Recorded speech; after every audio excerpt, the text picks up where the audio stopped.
Good afternoon, ladies and gentlemen. As my partner, Casey, already said, my name is Cooper, and I will be speaking for the affirmative. Our resolution states that the United States government should enact a foreign policy of isolationism, prioritizing domestic responsibility. While my opponents will argue that the United States should not be isolationist and is responsible for the well-being of the entire world, I will show you why this is incredibly undesirable and unpractical. Our plan is simple. Step 1 is to withdraw our troops from foreign countries and bring them back to America. Step 2, adopt a policy of limited isolationism.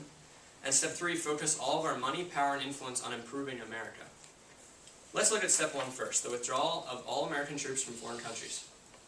According to PolitiFact.com, America has anywhere from 600 to 900 bases in approximately 148 different countries around the world. Why have all these bases and troops stationed in other countries when they should be here protecting America? Also, if we were to withdraw our troops, we would save untold amounts of money and lives. For example, the wars in Iraq and Afghanistan. Journalist Peter Cato writes in an article on CQ Researcher about the war in Iraq. And the war's anniversary prompted a grim accounting.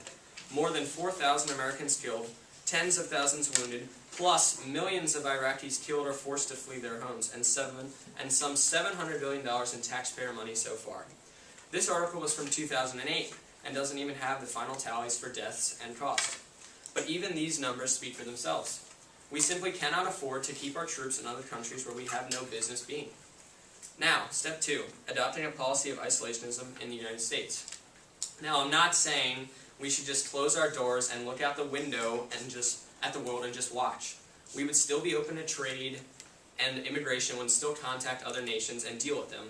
We simply would not act on matters outside of the United States unless they affect our national security. The United States government would not use its resources to interfere in other countries' affairs, and we would focus on America. In a recent debate in 2008 on the topic of whether or not America should police the world, 48% of the audience said they did not agree on the topic of whether or not 40% of the audience said they did not agree with the resolution that we should police the world, 47% said they did, and 5% were undecided. America does not want to get involved with other countries, and we are not capable of policing the world.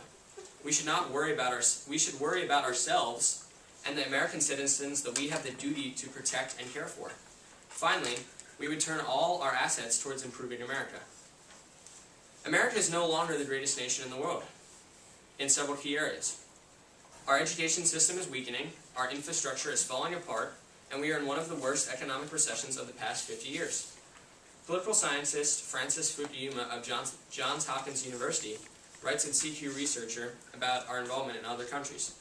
If the United States government cannot eliminate poverty or raise test scores in Washington, how does it expect to bring democracy to a part of the world that has stubbornly resisted and is violently anti-American to boot? This is exactly what we at the affirmative are saying.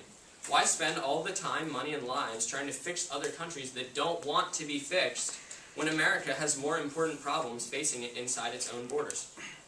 We could take all the money we spend in Iraq and Afghanistan and use it on education and ending poverty or childhood hunger in America, where, just to be clear, is where the government is getting all its money, from American taxpayers. So shouldn't we use the money we're making on ourselves?